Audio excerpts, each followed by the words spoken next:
Good evening. करते हैं आज का लेक्चर स्टार्ट। इस लेक्चर में हम पढ़ेंगे क्लास 12th में केमिस्ट्री की जो यूनिट नंबर 7 है पी ब्लॉक एलिमेंट, ठीक है, उसका लेक्चर नंबर 2 रहेगा। तो फर्स्ट लेक्चर में हमने इंट्रोडक्शन के बारे में पढ़ा था, किस प्रकार से पी ब्लॉक होगा, कहाँ पे पी ब्लॉक को रखा गया, कौन कौन से एलिमेंट होंगे, क्या एटॉमिक नंबर होगा, ये सारी चीजें हमने फर्स्ट लेक्चर में पढ़ा था। और इंट्रोडक्शन भी देखी थी हम, क्या कुछ इसके अंदर पढ़ेंगे। तो हम स्टार्ट करने जा रहे हैं ग्रुप नंबर 15 नाइट्रोजन फैमिली, ठीक है, या वी कैन से निकोजन, ठीक है, निकोजन भी इनको बोला जाता है, निकोजन, ठीक है, स्पोकेटी निकोजन बोलते हैं इनको, ठीक है। तो 15 ग्रुप एलिमेंट को स्टार्ट करते हैं। जैसे 15 ग्रुप, तो अगर पीरियड वाइज आप पढ़ते हो इस प्रकार से, फर्स्ट में और 7th में कोई भी एलिमेंट नहीं होगा। नाइट्रोजन फैमिली में होगा nitrogen, phosphorus, arsenic, antimony, bismuth. ये एलिमेंट आपको मिलेंगे। 5 एलिमेंट को आपने स्टडी करना है, बिल्कुल आसान है, कोई दिक्कत की बात नहीं है। धीरे धीरे आप पढ़ोगे, आसान लगेगा। प्लस उनमें आप कर भी चुके हो, बोरॉन फैमिली और कार्बन फैमिली, बिल्कुल उसी प्रकार से हम इसको स्टडी करेंगे, ठीक है। तो सबसे पहले हम पढ़ते हैं, पहले नाम याद करोगे ग्रुप वाइज, पीरियड वाइज, उसके बाद हम इनके अक्रेंस चेक करेंगे, अक्रेंस, ठीक है। अक्रेंस किस प्रकार रहेगी? अक्रेंस का मीनिंग अबंडेंस, कहाँ पे पाया जाता है, कितना पाया जाता है। जैसे नाइट्रोजन की अगर बात करें ना, तो नाइट्रोजन कहाँ पे पाया जाता है? एटमॉस्फेयर में। सबसे अच्छा सोर्स तो एटमॉस्फेयर, तो नाइट्रोजन सबसे ज्यादा किस में पाया जाता है? एटमॉस्फेयर में 78%, N2 के रूप में पाया जाता है, पता आप सभी को, ठीक है, कह सकते हो एटमॉस्फेयर में पाया जाता है। उसके बाद अर्थ क्रस्ट की अगर बात करें, अर्थ क्रस्ट में 2 प्रकार से पाया जाता है। जैसे एक तो है ना सोडियम नाइट्रेट, सोडियम नाइट्रेट, इसके अंदर नाइट्रोजन मिलती है, तो इसको बोला जाता है चिल साल्टपीटर, साल्टपीटर, ठीक है। चिली एक कंट्री का नाम है, ठीक है, एक देश का नाम है, उसी से बनाया गया है चिल साल्टपीटर, ठीक है। इस प्रकार से आप देख सकते हो। या इंडिया में भी पाया जाता है ये पोटासियम नाइट्रेट के रूप में, पोटासियम नाइट्रेट के रूप में, ठीक है। तो यहाँ पे क्या होगा, उसको बोलते हैं इंडियन साल्टपीटर, इंडियन साल्टपीटर। तो कर सकते हो आप, यहाँ से नाइट्रोजन यहाँ पे पाया जाता है, ठीक है। और भी बहुत सारी अबंडेंस होगी नाइट्रोजन के लिए, तो आप अच्छे से कर सकते हो। उसके बाद आती है बात फोस्फोरस, ठीक है। फोस्फोरस कहाँ पे पाया जाता है? टीथ में, बोन में, ठीक है। और कहाँ पे इसका और क्या होगा? एपेटाइट फैमिली में आते हैं। जो फोस्फोरस के और है उनको एपेटाइट फैमिली बोला जाता है। जैसे कि एक अच्छा सोर्स इसका है कैल्शियम, और फोस्फोरस के लिए एक और बनाया गया इस प्रकार। तो यहाँ पे इनको कंपेयर करोगे तो यहाँ पे आएगा जैसे 9 और यहाँ पे 6, ठीक है, देख लेना इसको। चार्ज बैलेंस कर लेना। फोस्फेट के ऊपर कितना चार्ज आएगा? -3 और 6 की मल्टीप्लाई करोगे -18। और कैल्शियम के ऊपर चार्ज कितना होगा? +2 मल्टीप्लाई करोगे +18, तो न्यूट्रल होगा। और इसके साथ में होता है कैल्शियम X यहाँ पे क्या हो सकता है? कोई भी हाइड्रोजन होगा, क्लोरीन, क्लोरीन, ब्रोमीन, आयोडीन, इस प्रकार से। तो एपेटाइट फैमिली में आता है इस प्रकार। और कहाँ पे पाया जाता है? टीथ में, बोन में, टीथ में, बोन में। और बाकी जो तीनों एलिमेंट है, आर्सेनिक है, एंटीमनी है, बिस्मुथ है, ये कहाँ पे पाए जाते हैं? सल्फाइड ग्रुप, सल्फाइड ओर के रूप में पाए जाते हैं, ठीक है, सल्फाइड ओर के रूप में पाए जाते हैं अर्थ क्रस्ट के अंदर। तो इस प्रकार से कुछ अबंडेंस इनके आप देख सकते हो। उसके बाद आगे बढ़ते हैं जनरल प्रॉपर्टी की तरफ, जो कि ज्यादा इंपॉर्टेंट है। जनरल प्रॉपर्टी हम पढ़ते हैं। जनरल प्रॉपर्टी किस प्रकार से देखते हो? देखो, जनरल प्रॉपर्टी में हम पढ़ेंगे इलेक्ट्रॉनिक कॉन्फ़िगरेशन, देख सकते हो, एटॉमिक साइज, इलेक्ट्रोनेगेटिविटी, ठीक है, आयनाइजेशन एनर्जी, इस प्रकार के कुछ टॉपिक हम यहाँ पे पढ़ेंगे। तो सबसे पहले तो आपको एलिमेंट के नाम याद होने चाहिए, nitrogen, phosphorus, arsenic, antimony, bismuth. पहले और 7वें पीरियड में कोई एलिमेंट नहीं। दूसरा स्टेप हमारा क्या रहेगा? एटॉमिक नंबर लेके आने का। एटॉमिक नंबर आप है ना 18 ग्रुप से लेके आओ, काफी आसान होगा आपके लिए। 18 ग्रुप किस प्रकार रहता है? Helium, neon, argon, krypton, xenon, radon. Atomic number क्या होगा 18 ग्रुप के लिए? 18 ग्रुप के लिए एटॉमिक नंबर है 2, 10, 18, 36, 54, 86, यूं। ठीक है, किस प्रकार से याद कर सकते हो? 2, 10, 18, 36, 54, 86, इस प्रकार से आप चेक कर सकते हो। तो आप 18 ग्रुप से 15 ग्रुप पे कैसे आओगे? आसान है बिल्कुल, 18 में से 3 माइनस कर दो। ठीक है, तो पहले में से मत माइनस करना, यहाँ पे कोई एलिमेंट नहीं है, माइनस होगा भी नहीं। तो उसके बाद नियोन में से माइनस करोगे 3, तो यहाँ पे आएगा 7, 3 माइनस करो आर्गन में से, तो यहाँ पे 15, फिर 3 माइनस करोगे 33, 51 या 83, इस प्रकार से आप कर सकते हो। नोबल गैस से क्यों लेके आए अभी आपको पता लग जाएगा जब हम इलेक्ट्रॉनिक कॉन्फ़िगरेशन इनके लिए लिखेंगे, वरना आप है ना मैजिक नंबर का भी यूज कर सकते हो। 8, 18, 18, 32, आपको ना पहले एलिमेंट का पता है एटॉमिक नंबर, उसमें 8 जोड़ो, फिर 18, फिर 18 और फिर 32 जोड़ के भी आप काम कर सकते हो। तो इस प्रकार एटॉमिक नंबर आपको मिल जाएगा। उसके बाद लिखते हैं हम इलेक्ट्रॉनिक कॉन्फ़िगरेशन। किस प्रकार लिखे? आसान है, देखो किसके लिए लिखेंगे? यहाँ पे नाइट्रोजन के लिए। इस पैटर्न में लिखोगे तो काफी आसान रहेगा आपके लिए, किसी भी ग्रुप की आप वहां पे इलेक्ट्रॉनिक कॉन्फ़िगरेशन है लिख पाओगे। तो नाइट्रोजन के लिए देखो 7 इलेक्ट्रॉन है, तो कौन आएगा इसके लिए? नोबल गैस के यूज कर लोगे हीलियम का, अभी पता लग जाएगा इनका भी यहाँ पे यूज होगा, तो हीलियम होगा। उसके बाद देखो कौन सा ग्रुप है, यहाँ पे कौन सी पीरियड होगी?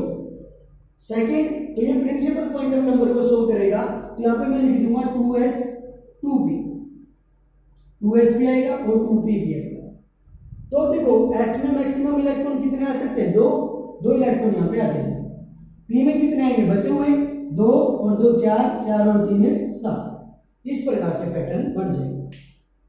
आसान है बिल्कुल। हीलियम 2 इलेक्ट्रॉन लेके आएगा, 2s में 2 इलेक्ट्रॉन, 2p में 3 इलेक्ट्रॉन। ठीक है, ग्रुप और पीरियड वाइज पढ़ोगे, आसान रहेगा। फॉस्फोरस के लिए देखना कौन सी नोबल गैस आएगी? नियोन, नियोन आएगा 10 इलेक्ट्रॉन लेके। उसके बाद किस पीरियड का? थर्ड का, तो लिखूंगा 3s3, लिख सकते हो। s में कितने इलेक्ट्रॉन आएंगे? 2 और बच गए कितने? देखो 10 और 2 12, 12 और 3 15, आसान है। उसके बाद आर्सेनिक के लिए कौन आएगा? आर्गन, आर्गन आ जाएगा। किस पीरियड का? फोर्थ का, तो ध्यान देना भाई, फोर्थ के लिए यहाँ पे लिखूंगा 4s4p, लिख सकते हो बिल्कुल, इस प्रकार से भी लिख सकते हो। तो s में कितने इलेक्ट्रॉन रखोगे? 2, पैटर्न का यूज कर लो। p में कितने आएंगे? 3 आएंगे, क्योंकि है ना अगर हम डाउन द ग्रुप कभी भी जाते हैं ना तो वैलेंस सेल के इलेक्ट्रॉन सेम रहते हैं।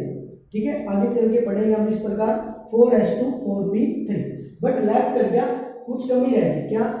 आर्गन के लिए कितने इलेक्ट्रॉन? 18, 18 और 2 20, 20 और 3 23, लेकिन फिल कितने करने? 33, तो कितने का डिफरेंस रह गया? 10 का।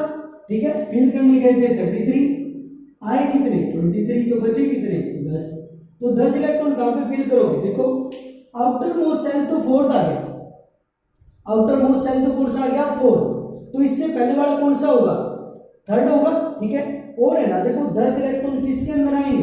किस सब सेल के अंदर 10 इलेक्ट्रॉन आएंगे? डी के अंदर, एस में 2, पी में 6, डी में 10, एफ में 14, कर चुके आप। तो यहाँ पे किसका यूज करेंगे हम? डी का, इससे एक कम आ जाएगा 3d10, इस प्रकार से। देखो फोर्थ का यूज तो आप कर चुके हैं, ये तो लास्ट में, इससे पहले कौन सा आएगा? थर्ड आएगा, और 10 इलेक्ट्रॉन किस में आएंगे? डी में आएंगे, तो d10 आ जाएगा। उसके बाद नेक्स्ट चलोगे एंटीमनी के लिए, इसके लिए कौन आएगा? क्रिप्टोन, क्रिप्टोन 36 इलेक्ट्रॉन लेकर के आ जाएगा। तो इसके लिए किस प्रकार करोगे? देखो फिफ्थ पीरियड का है, तो यहाँ पे लिखूंगा 5s2 5p3, लिख सकते हैं। उसके बाद देखो क्या कमी रहेगी? बिल्कुल 36 टू 38 और कितना आ जाएगा? 41 बना, लेकिन फिर कितने करने? 51। ठीक है, तो 10 से कमी रह जाएगी, तो एक कम कर दोगे यहाँ पे 4d10, आसान है बिल्कुल। आगे बढ़ो, 20 में किस पीरियड का? 6th का। ठीक है, इसके लिए कौन आएगा? जिनोन, जिनोन इलेक्ट्रॉन कितने लेके आएगा? 54 इलेक्ट्रॉन लेके आएगा। किस पीरियड का? 6th का। तो यहाँ पे क्या लिखूंगा? 6x2 6p3, 6s2 6p3 आ जाएगा। लेकिन अब यहाँ पे कमी रह जाएगी, तो कमी को पूरा कौन करेगा? d वाला। तो यहाँ पे d लेके आऊंगा 5d10 लिखूंगा, यहाँ से a कम आ जाएगा, लेकिन अब भी कमी रहेगी। क्या? देखो यहाँ पे इलेक्ट्रॉन कितने? 54 इलेक्ट्रॉन, 54 और 10 64, 64 और 10 64 और 2 66, 66 और 3 69, 69 यहाँ पे आ गया। 69 तो फिल कर चुके हम, लेकिन फिल कितने करने? 83। तो कितने की कमी रह जाएगी? यहाँ पे 14 की कमी रह जाएगी। 14 इलेक्ट्रॉन कौन सा सब सेल पूरी करेगा? F का यूज करोगे और F इससे पीछे वाला आ जाएगा 4F14। इस प्रकार आपने करना, तो काफी आसान आपके लिए होगा। ठीक है, इस प्रकार से आप कर सकते हो, आसान है बिल्कुल। ठीक है, ये आपका प्रोसेस रहेगा इस प्रकार। आप है ना, देखो जब भी इससे आगे बढ़ोगे आप, जब भी इससे आगे बढ़ोगे, जैसे कि आप है ना इसके बाद ऑक्सीजन फैमिली करोगे, तो ऑक्सीजन फैमिली में एक इलेक्ट्रॉन बढ़ जाएगा, पी में 4 आ जाएगा, बाकी यूं का यूं रहेगा। फ्लोरीन फैमिली अगर करोगे, पी में 5 इलेक्ट्रॉन आ जाएंगे, बाकी यूं का यूं रहेगा। नोबल गैस जब करोगे, पी में 6 आ जाएगा, बाकी सेम टू सेम रहेगा। इससे आसान नहीं हो सकता। अगर इस प्रकार से आप रिपीट करके देख लेना, इस प्रकार से आप आसानी से कर सकते हो। तो जनरल इलेक्ट्रॉनिक कॉन्फ़िगरेशन क्या बनेगी? 15 ग्रुप के लिए, 15वें ग्रुप के लिए जनरल इलेक्ट्रॉनिक कॉन्फ़िगरेशन बनेगी NH2 NP3, ये बनेगा। N किसको डिनोट करेगा? प्रिंसिपल क्वांटम नंबर, या we can say period, period को डिनोट करता है। इस प्रकार से कर सकते हो। ठीक है, उसके बाद देखो वैलेंस सेल इलेक्ट्रॉन भी आप चेक कर सकते हो। यहाँ पे वैलेंस सेल इलेक्ट्रॉन चेक कर सकते हो। वैलेंस सेल इलेक्ट्रॉन, वैलेंस मतलब अंतिम लास्ट वाला, सेल यानी ऑर्बिट जो भी होगा, और इलेक्ट्रॉन इलेक्ट्रॉन। ठीक है, यानी आउटर मोस्ट सेल के अंदर कितने इलेक्ट्रॉन होंगे। ठीक है, तो देख सकते हो आउटर मोस्ट सेल कौन सा होगा? आप पीरियड मैच कर लो, जो पीरियड होगी ना वही उसका लास्ट सेल होगा। किस प्रकार? देखो सेकंड पीरियड है, यहाँ पे भी सेकंड है, ये भी सेकंड होगा, मैच कर सकते हो। ठीक है, यानी नाइट्रोजन के लिए लास्ट ऑर्बिट कौन सा होगा? लास्ट वाला ऑर्बिट कौन सा होगा? सेकंड। ठीक है, सेकंड वाला होगा। तो सेकंड में कितने इलेक्ट्रॉन है? 2 और 3 5 होंगे। ठीक है, उसके बाद आगे चलो, फॉस्फोरस के लिए चेक करना किस पीरियड का एलिमेंट है? थर्ड का। तो लास्ट सेल भी कौन सा होगा? थर्ड सेल, ये रहा थर्ड सेल। एस और पी तो सब सेल है, तो यहाँ पे कितने इलेक्ट्रॉन होंगे? 2 और 3 है 5 इलेक्ट्रॉन होंगे। आर्सेनिक किस पीरियड का? फोर्थ का। तो लास्ट सेल कौन सा होगा? फोर्थ होगा। तो यहाँ पे 3 को एक साइड कर दो, इसको काट दो एक बार। इसका लास्ट सेल कौन सा होगा? Valence shell, last shell. ठीक है, आउटर मोस्ट सेल फोर्थ होगा, तो कितने इलेक्ट्रॉन आएंगे? 5। ठीक है, उसी प्रकार एंटीमनी कहाँ पे? 5th पीरियड में। लास्ट सेल कौन सा होगा? 5th होगा।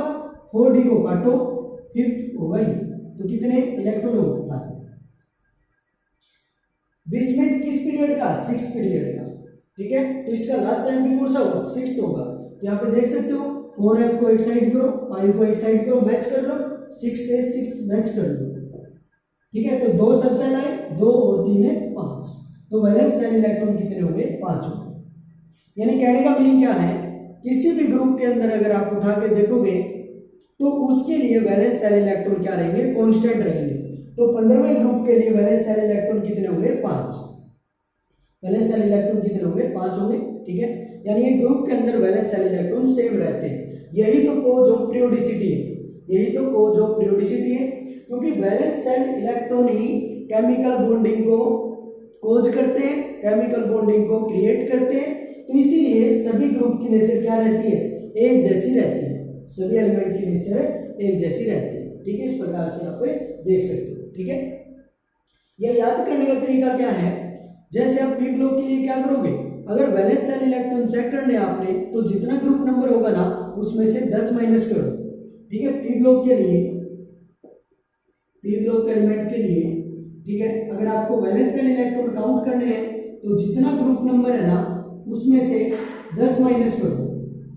तो आज आप 15 ग्रुप पढ़ रहे हो, इसमें से 10 माइनस करोगे तो वैलेंस सेल इलेक्ट्रॉन कितने होंगे? 5।